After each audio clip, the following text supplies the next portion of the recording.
This has turned into pretty much a disaster. I don't know who's telling Dante Moore to go back to school, but he probably should have come out for the NFL draft just to fit my own agenda and his own agenda, because these 2026 rookie picks are bleeding value. Titling this video, they're officially cooked, and I believe that's true. I'm going to tell you exactly what to do with your rookie picks, how to get through it, and why this class, stacked up against other classes, looks a little bit weaker than normal. We're recording this Sunday. We fly to Miami in 3 hours and 4 hours. So we are either the happiest men on the planet when this is released, or we are depressed. Don't text, don't call if we lost. If we won, you can spam the comments. Feel free Go to nuts. blow up our phones. Yeah. It's gonna be we are partying somewhere in Miami.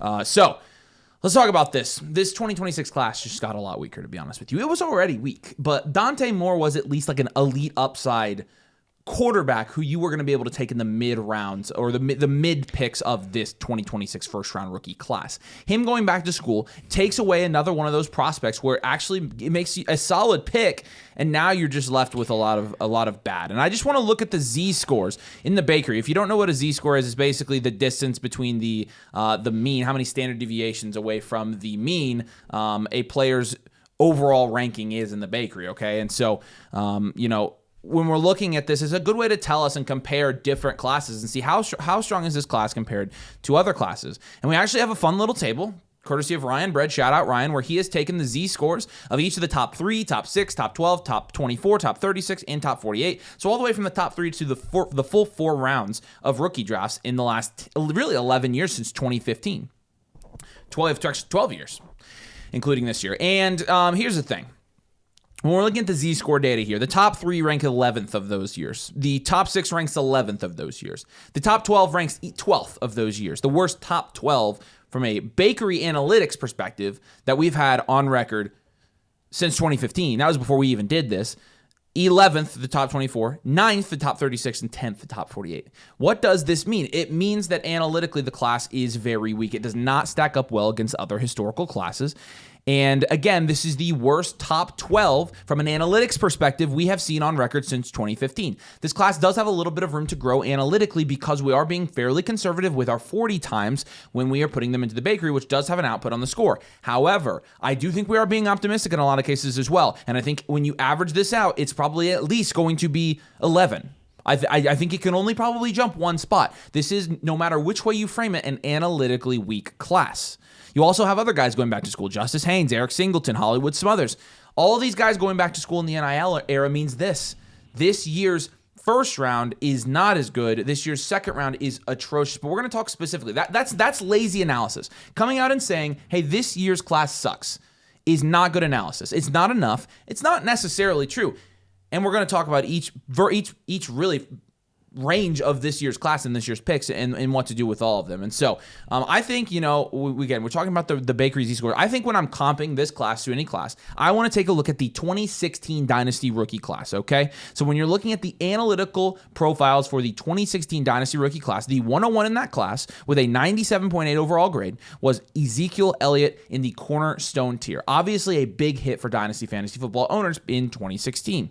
Right? And so there was an elite running back up at the top. The second prospect in this class in 2016 was a step down, but it was Derrick Henry, right? Derrick Henry was an elite prospect. But then you get into the wide receivers for that class. Will Fuller, Corey Coleman, and Michael Thomas. Now, I don't know Michael about Thomas worked out. I don't know about you, but I would probably categorize Michael Thomas as the only true Dynasty hit of that group.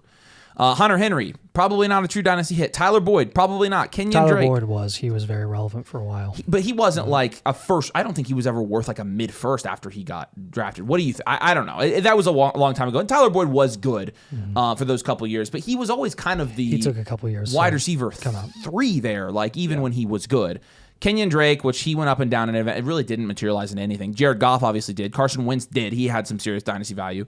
Paxton Lynch, Sterling Shepard, etc. And again, I'm not going to act like an expert on the 2016 class. I was in high school. Okay, so I was really not even drafting dynasty rookies at that point. I was playing regular fantasy football. That was 10 years ago. And so I think when you're looking at it from an analytical perspective, though, there's a very top guy, really good crown jewel of the class, and it gets a little bit weaker and it falls off very quick. That's what this year reminds me of. And when you're looking at this year's analytics, it kind of shows. So let's go through each range of the draft. I kind of tiered these picks out, and I want to talk about what they're going to be in this year's class. So if you have these picks, whether you have the 101, 102, 109, 108, etc., where you're going to know what to expect from these picks when you're drafting analytically. Let's start from the 101 to the 103. Actually, really, the 101 should be in its own tier. It's Jeremiah Love. He's a cornerstone level running back prospect, and he's somebody you're going to draft and you feel absolutely. If you have the 101, do not sell it. Congratulations, you win. Jeremiah Love is one of the best players in Dynasty. See that video. Let's do the 102 from the 103, though. The actual top three, when you're actually, including Jeremiah Love, is very comparable to 2025. It's statistically weak, as was 2025. 2025, the top three picks in 2025 ranked 8th among all classes from 2015 to 2026. Okay, so not much better. But you did have a pretty good top three in 2025, I would say, right? Because Hampton was in that blue tier, the really, really good tier, just like Tyson was. But then really it was your third guy where it was like you've kind of entered a new tier where it really ends up being like the 103 to the 105. And that's kind of what this year feels like, because really, your third best guy after Jordan Tyson, who has questions in his own right, very injury-related questions, but it's Mekhi Lemon, and a lot of people are not big Mekhi Lemon people. Some people are way more into Cardinal Tate. It really, in our opinion, is going to be like either or. We're going to probably prefer Lemon, but it is going to be up to the Dynasty community and probably who they want to decide there, because they're going to have very similar draft capital. And then what you're likely going to see is best case scenario, absolute best case scenario, you'll have a early to mid day 2 running back, and that's the only guy that will go even close to the top at the running back position for like this entire class. There's not going to be almost anyone else that's like super relevant until the late first or early second. And then you have Mendoza. Like Mendoza could end up being the 104 at this point now. So I think he could easily be the 104. And when you're looking at his analytical profile, the college football playoff has elevated it a lot. He's in that elite upside tier now. His Bakery, he is the third highest rated Z score when this is all positions combined. Period. And so, that there's a potential drop off at pick number 2, but I will say Jordan Tyson's analytical profile is right there in terms of strength with Jeremiah Love's. He's a very, very good analytically graded prospect.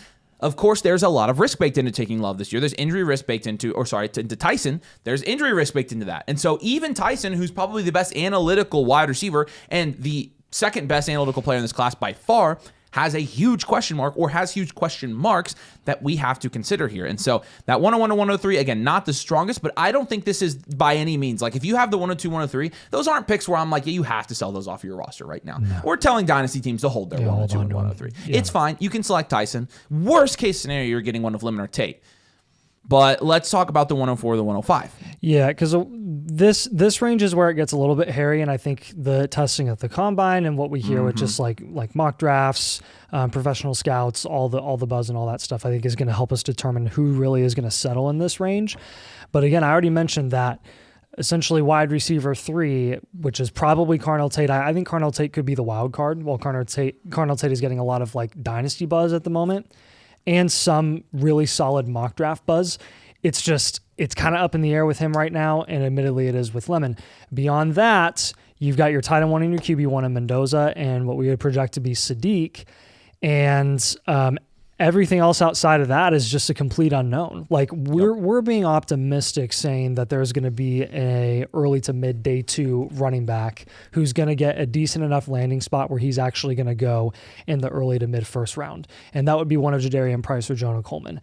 If by some miracle we are blessed by the Dynasty fantasy football gods and both of those guys get really solid day 2 draft capital, then this range will look a lot prettier, because what will end up happening is at the 104, 105, even 106, you'll have a couple of running backs go there, Coleman and Price, and then you'll have your tight end 1 and your QB1. But beyond that, the 106 to 108 gets even more questionable, because there's a big fall off at wide receiver as well. Cardinal Tate is already in a rough analytical tier, in that yellow tier at the moment. We don't expect him to run super fast. He's not like a crazy speedster or anything. So we expect him to probably settle into that yellow tier. And then beyond that, you've got a couple of other guys there in Concepcion and Denzel Boston who we like the traits of both of those guys, but they're far from a guarantee to get the draft capital that we're hopeful they can get. Again, this is a lot of like being optimistic. If you remember last year, we were trying to stay as conservative as humanly possible with the running back class because analytically it was so good without like crazy draft capital. And it ended up delivering with a lot less guys going day 2 than we expected. And that was a deep running back class.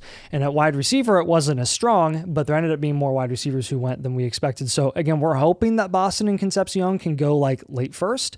That would be great, but don't be shocked if they end up going early second. And if you look at the data, we'll dive deep into this once we get to the draft and see like where these guys end up going. But when you look at the drop off in hits and like the guys that maintain their value at the wide receiver position as rookies from first round selections in the NFL draft to second round selections in the NFL draft, the fall off is astronomical. Not even close. Like, it's actually dangerous to invest in those second round wide receivers. I mean, you could not just as easily, more likely to invest in a Jack Besh type of guy who hasn't done anything than a Lad McConkey, right? A lot of people like to point to the positives, point to the guys who actually hit. In reality, they were actually the outliers statistically in terms of their draft capital. And again, you can take in the analytical tiers. Lad McConkey was in a good analytical tier, which is why the big reason why he hit. Totally understand that. But again, Boston and Concepcion are far from guaranteed even if they do get first round draft capital. And that just leaves a lot left to be desired, even in the mid range, the 106 to 108 here. Yeah, and the main thing to point about the 106 to 108 is when we're looking at the prospect strength across the board, it's consistent with a late first in normal classes. And in deep classes like last year, this level of prospect in terms of their Z-score would be going in the early second round. Yeah. And so like you're looking at the Z-scores here, and it gets into the 1.3s here at about pick number 6 or 7 here. And you're comparing that to other years. It gets to 1-3, starting at pick number 6 with Carnell Tate, who, by the way, again, like we can have the Carnell Tate discussion all you want. I've seen his tape. Nathan's seen his tape. We've watched him play. We're Big Ten fans. We played them. I get it. I know he's good. I know he has elite hands. I know he has. I like his film. I like him as a player.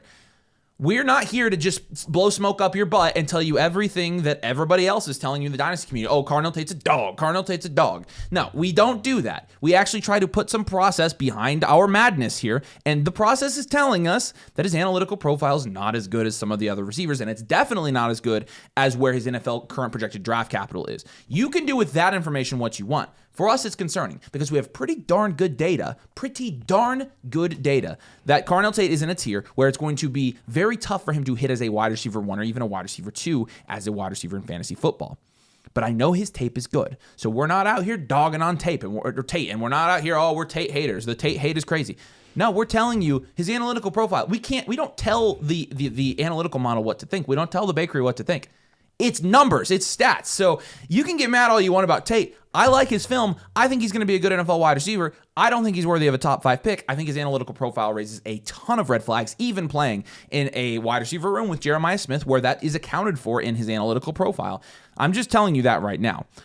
Fact of the matter is, again, you didn't get to the 1-3s in terms of Z-score, talking about like Carnell Tate and those guys who are 1-3s until pick 13, pick 11, pick 12, and pick 16 in the last 4 years. And this year, it's at pick 6. You're getting to that point. Yeah, that's rough. It's rough. I'm telling you guys right now, I mean, if you remember last year where guys like Jackson Dart, Cam Scadaboo, Luther Burden were all going early to mid-second, those caliber prospects are going in the mid-first right now in this year's class. And to make it even worse, that's brutal. In the 109 to 112 range this year, the prospect strength is that of a typical mid to late second rounder in Dynasty Fantasy Football. So let's do a quick flash forward before we even get there. What does this tell us about second round picks this year? Second round picks are here's the thing. And I'm fully aware. Here's the thing. I'm fully aware that we are going to absolutely nuke the market for picks. Yeah. And unfortunately, by the time we release this video, it's probably going to be too late for so many of you because a lot of you guys play in our leagues. In fairness, in all the blueprints that we've been doing with second round picks and late first, we've been telling every single one of them to trade them away because the market hasn't caught up yet. The market has been doing with 26 picks what we projected they would do with 2026 picks 9 months ago, and that was elevate their value and you see that climb right at the end of the season, like you always do, every year they're going to plateau earlier and maybe even fall back down a little bit once people catch on. I understand. So, in a large majority of your leagues, we're nuking your chance of selling these late first or seconds right now with this video. I'm sorry. I wish we could have told you earlier, but again, we're trying to tell you. Here's what I still think. I think this is a bold enough take here that we're about to put forth and a bold enough advice to where there are going to be people who, even though like they're going to hear about this, they're not going to believe it. They're going to look at it first and say it's the first. Yeah, we are about to say things that we've never had to say in Dynasty. And this is part of the strategy. Let me just say, we don't have an agenda here. Like we did not want this to happen. No, it's bad for us. When we were first looking at the picks and the analytics behind it, like when in November, we were like trying to figure out ways that it could get better. And it just hasn't. It just got worse because everybody's going back to school. Like it could have been salvageable. It really could have been salvageable if half of the prospects that we actually liked in terms of like the depth of this class didn't freaking go back to school. Yep. Hollywood Smothers nuked the running backs. Yeah, he did. Justice Haynes nuked the running backs. Yeah, he did. Dante Moore, Dante Moore was honestly the final nail in the coffin. We started 100%. this video with Dante Moore going back to school. Dante Moore is not the reason that this class is weaker than we're used to seeing in most rookie classes. He was, again, just the final nail in the coffin. He was the last guy to decide that he was going to go back to school. And again, I mean, if you remember, heading into 2026, we were expecting at least 2 to 3 other quarterbacks that were first-round prospects, Nussmeier, Aller, and then you had the Oklahoma guy, I'm blanking on his name, who was a big up-and-comer. And then you had Sam Levitt, who every single one of those guys, Aller and Levitt and Mateer, got injured. And then they, that plummeted Aller and Nussmeier's draft stock. Yeah. Mateer ends up going back to school, and it's ugly. Like, I don't know what else to say. So here's what this doesn't mean. Here's what we're not saying. We're not saying that there aren't going to be hits in this rookie class outside of the top 3. No. They're going to be. They're going to be guys you select in the first. People are going to hold their picks this year, and they're going to make selections in the first, and they're going to hit. It's a riskier dart throw than normal. It doesn't mean you should sell low on all of your rookie picks either. Don't sell low, although I think it's hard right now to sell low on a 26 first at this point, especially a mid to late 26 first. I think there are a lot of deals you'd be surprised that we would say we're okay with. I think a lot of people don't know, maybe they're even aware that the class is a little bit weaker, but they don't know statistically or analytically where the fall-offs actually are. So that's why we're trying to tell you like pick range to pick range where it gets from not great to bad to worse, so that you have that leg up on your league mates when you're trying to kind of get out of some of these ranges. And here's what it does mean. It means you should aggressively shop all of your rookie picks if you can.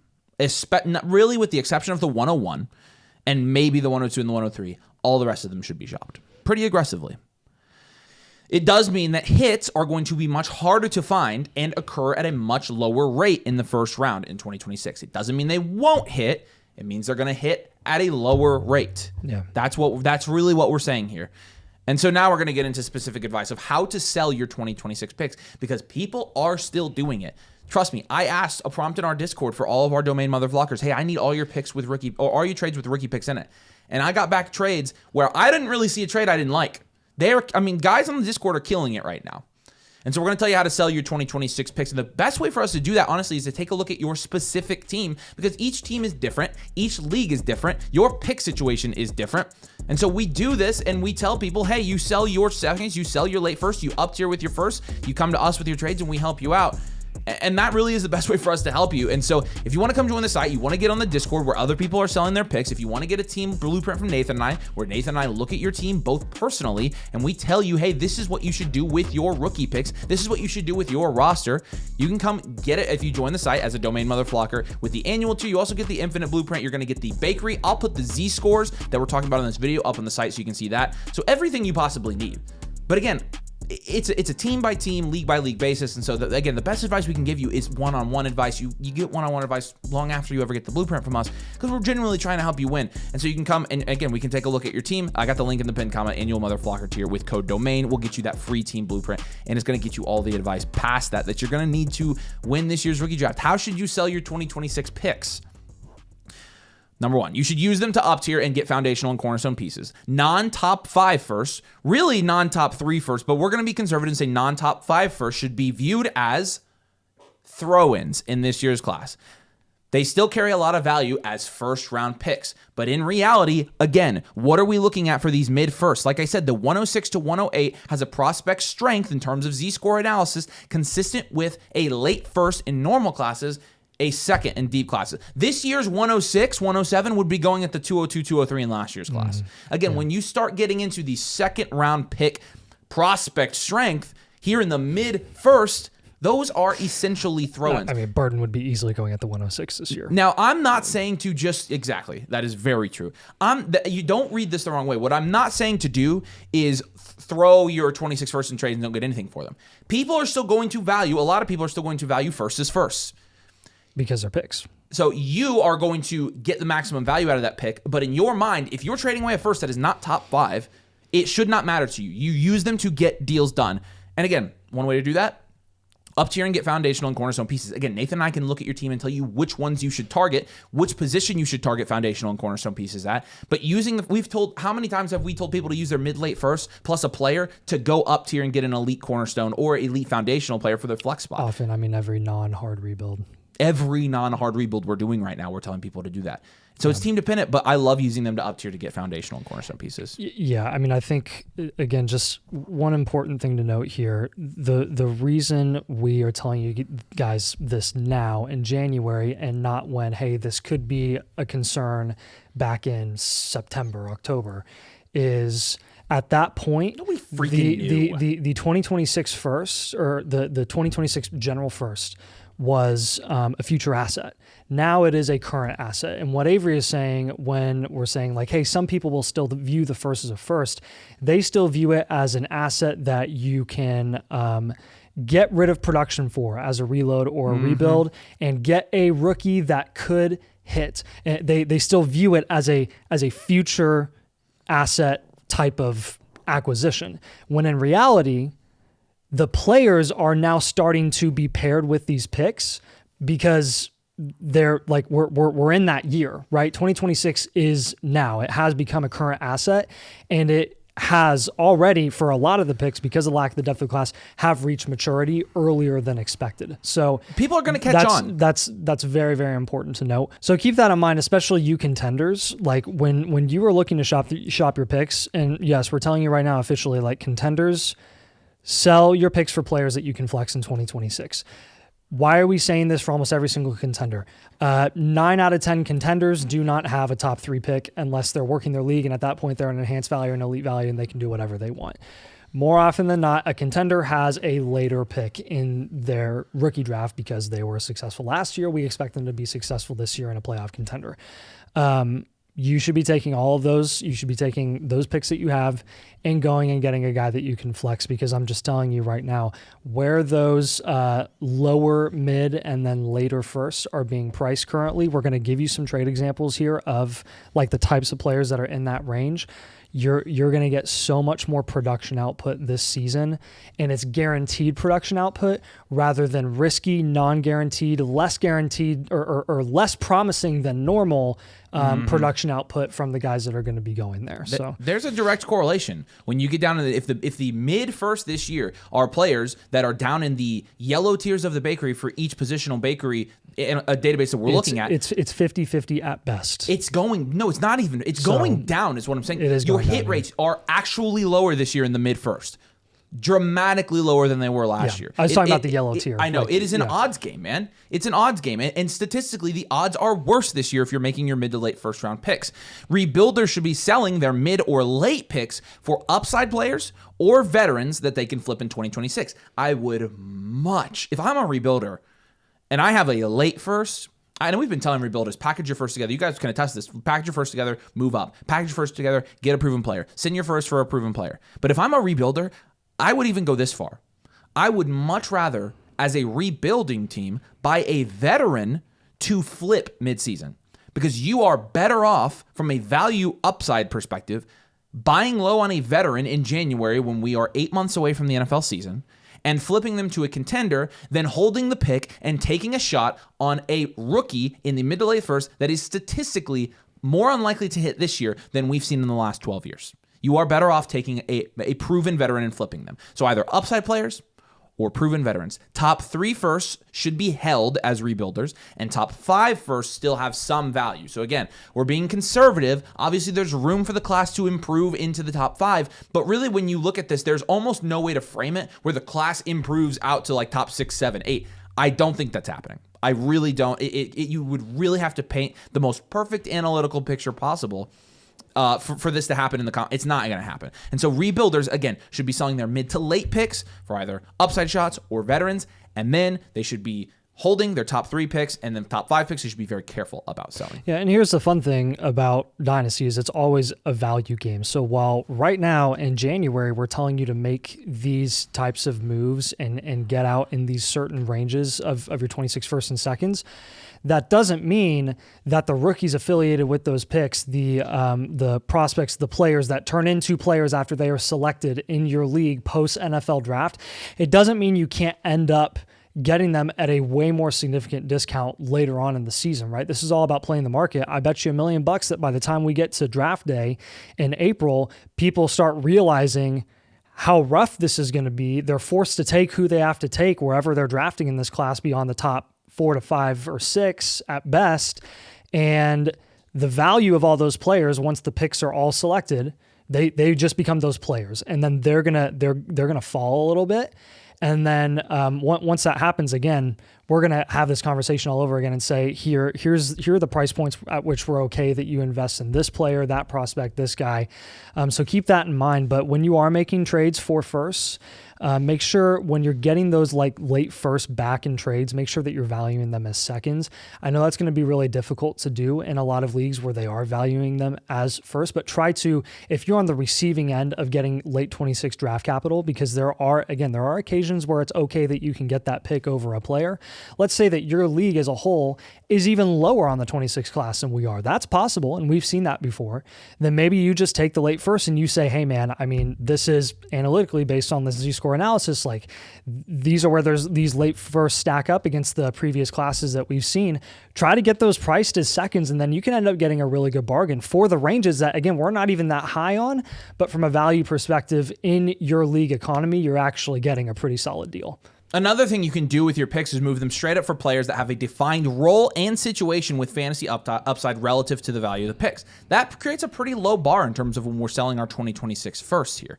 And so you can do that. And another thing here, you should not make a second, third, or fourth round pick in your leagues this year, period. You would need to be getting a significant discount, like Nathan said, to take on those picks.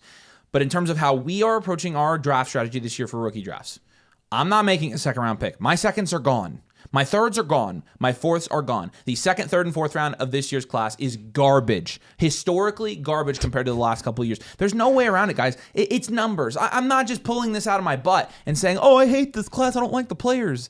Like I'm reading a very sound analytical database that is saying, hey, red flag, this is bad, and I'm going to listen. I'm a numbers guy. We're not telling you based off of our unprofessional film analysis that we think it's not that good. Like this is not a vibes take. No. Again, it's a numbers take. If you're not a numbers person, you might not want to listen to this advice. And I don't blame you. We're wrong about plenty of things. But I am saying that's what we're doing this year. And so I asked our Discord, like, hey, I need to see some trades where you guys have traded away picks or traded 4 picks, and I'm going to make some good examples and some bad examples. And maybe it's me being really low on the picks, and maybe it's the fact that everybody that's over on our Discord is an absolute freaking wizard at trading in Dynasty, but I didn't see any bad trades. They're all good trade examples. So how do you trade your picks? Let's give you some examples. Number one, I saw the 112 for Javonte Williams. Slam dunk. Not even relatively close. Easy. You boat raced this person. I'd do Walker for the 112. 100 easily. Walker just popped off. I was going to say his value already went up even before free agency because of that game. You know you're going to see a dynasty value bump for him on that. So, but the 112 for somebody like Javonte Williams, who you're getting at a discount because he doesn't have a contract, but he's expected. Like that's a no-brainer, absolute slam dunk of a deal. Yeah. Then the 107 and the 203 for Jalen Waddle and Michael Wilson. Michael Wilson we actually like is a pretty decent upside shot right now. Borderline upside shot, probably more of a serviceable guy depending on like what the status of that offense is going to be heading into 2026. Not to mention like Marv is going to be back healthy and stuff, and you've seen a direct correlation between Marv playing versus not playing and Michael Wilson's production. That being said, Jalen Waddle, the main attraction here, Jalen Waddle versus the 107 is essentially how we view it here. Like it's Waddle. That's Waddle, not even close for us. Waddle actually is a very intriguing option heading into 2026 because we're probably going to see his first year since his rookie season with no Tyreek Hill. He's the guy that's really locked into a long-term deal still, and Tyreek Hill is likely out the door because he's got not a ton of dead money, a big cap hit if they do hold on to him, and it's just not worth it coming off of a major injury at like 31, 32 years old. 109 and 303 for Lad McConkey. I mean, Lad McConkey, I don't even think this I don't even think this is getting done in most leagues, but this is to show you, like, these are, I asked for trades from real people. This never happens in my league. Yeah. This isn't happening anywhere. That's actually. why I put No, it it doesn't happen in your league. But these are real people in our Discord that play Dynasty, people that are watching the channel like you. All of these trades are trades that happen in real Dynasty leagues that were submitted by you guys. So they are happening. That one's that's not getting done in any league. So that's obviously a slam dunk. Yeah, 110 and 204 for Cam Ward. If Cam Ward were going in this class right now, he'd be going ahead of Mendoza, probably 103, 104. And if you remember on last year's class, that's not quite where he was going.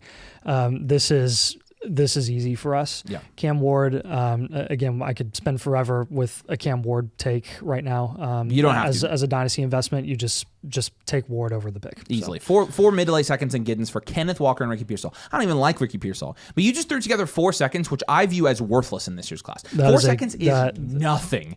You traded nothing for Kenneth Walker. Get applause for that move. You're gonna take Kenneth Walker every time. Yep. Laporta, Harvey, and the 108 for Trey McBride. This is basically just Harvey plus a bunch of low upside junk for the most productive tight end that we've seen since Kelsey in his prime.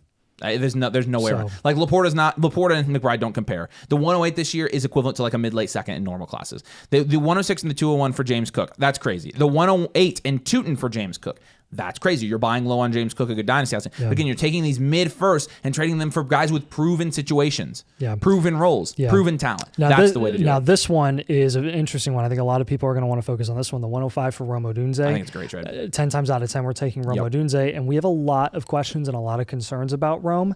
But when you look at where Rome was analytically as a prospect heading into the NFL in that green tier, again, the likely wide receiver that's going to be selected there at the 105 this year is in the yellow tier, which there's a massive, massive, massive hit rate drop off at that point. And Rome still he's left a lot to be desired, but he also was banged up for a good chunk of this season.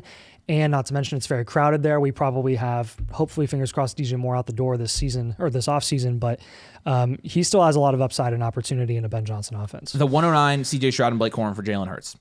You know how we feel about Stroud. The 109 should be viewed as a throw-in when you're trading it away, but you see it still has value because you traded Stroud in a first for Jalen Hurts. You traded Stroud in a first. This is a perfect trade. That's a perfect trade. I can't believe Jalen Hurts has turned into a buy low. That makes me so mad, dude. Yeah. We were playing the market with him for so long, but now we got to flip it because he's fallen. But you attach the late first to a serviceable or a Stroud, and you get what, a cornerstone or a foundational player. Yeah. Perfect. And the reason these deals get done is because in almost every other class, guys, these are the types of deals that people are looking for in down tiers, and often some of the types of deals that we'll recommend to people. 100%. Not this year. No, every class is different.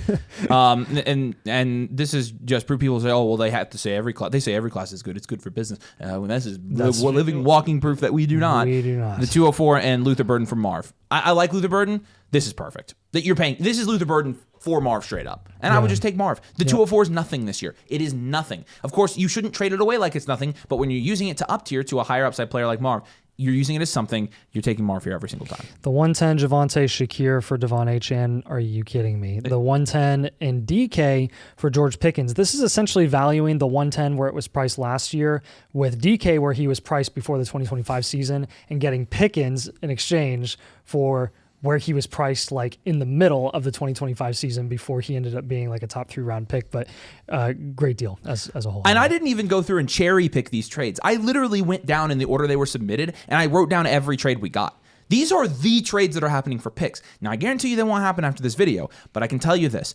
There is still going to be a very large portion, maybe majority of the Dynasty community who are going to view first as firsts. Whereas in reality, as we've proven to you in this video, they should not be looked at like that, and their hit rates are not going to be that of normal first-round picks in this year's 2026 rookie class. And by the way, this isn't just fantasy dynasty related. This is NFL-wide. This is across the board at every single position for all the prospects in 2026. So many players, more than normal, are going back to school, and it's it's going to be rough. Like, Man, it's a good thing we traded away our first for Sauce Gardner, isn't it? I would hate to have if a it first were round just pick 2026, right I would actually be. I honestly don't. I wouldn't blame him if it was just one first. 2027, I'm terrified that we're going to be awful and it's going to be. Oh early. no, we traded our 27 first too. We might suck. Yeah. Okay. Yeah. So again, and a couple things. Like again, this is analytical. This is analytical advice. If you're not a numbers guy, we're just telling you what we're seeing here. This is telling you what we're doing. Of course, we're giving you advice. We recommend that you do it, but so a lot of times, every league is different. Your league might be so out on first that you can't move them. Seconds, you can't even move them. Every league is different. Play your own individual league. And by the way, I just get ahead of this because every single video we have a comment like this. Oh, these guys said to buy 26 first last year. Yeah, and it was the right move. Check. At that time. Congrats, Domain, right? We hit on something. We don't hit on anything or everything. We don't hit on most, but we may hit on this. Why? Because 2026 firsts have gained value. When you're talking about when we said to buy them last summer, they've gained quite a bit of value throughout the season. They really have. And now you can sell them for more than you bought them. It's called playing the market, and it's what makes a solid Dynasty player is if you can play the market effectively. And so I loved buying these 2026 picks because what we said back then remains true. Regardless of the strength of the class, the picks were always going to increase in value. And then we can reevaluate once we get closer to and the fact of the matter is, time, and then tell you what to do at that point. People did not catch on early enough with the strength of this class because we started telling people in late December to sell their picks, and now we've spent all of January on a crusade against the picks. I think if you bought 26 picks, you did the right thing because they've gone up in value. Now sell them, and you're going to be good to go. Yep. So I'm happy to take my L's, a stupid, ginormous, big-headed idiot that I am on a lot of things. This was just not one of them. This was one where, again, we played the market. I bought 26 picks. I've already sold them. And it worked out really well. And I hope you did too. I won a championship selling them. And we told people to sell them a lot. Again, we can look at your specific team and specific rookie picks at flockfantasy.com/domain. Use code domain, annual motherflocker tier, and we can take a look at your team, tell you what we think we would do with your roster, how we'd move your picks, what players we'd target, what positions we'd target, how we'd allocate your value. Plus, you get everything that comes with the site as well if you check it out in the link in the pinned comment. Sorry, rookie draft lovers. We're still going to have fun covering this class. We're still going to have a bomb draft night stream. It's going to be fun. We always have a blast doing that stuff. Fact of the matter is, though, our number one objective here on this channel is to win Dynasty leagues. And I think the number one thing to get ahead in Dynasty this year in terms of winning leagues is to not make these picks. Love you guys. Appreciate you. We'll see you here soon. Hopefully go Hoosiers. If we lost, I hate my life. If we won, Nathan and I are probably on cloud nine, sipping pina coladas and getting caught in the rain, if I had to guess. So, although it better not be raining in Miami, I'll be pretty pissed. Peace.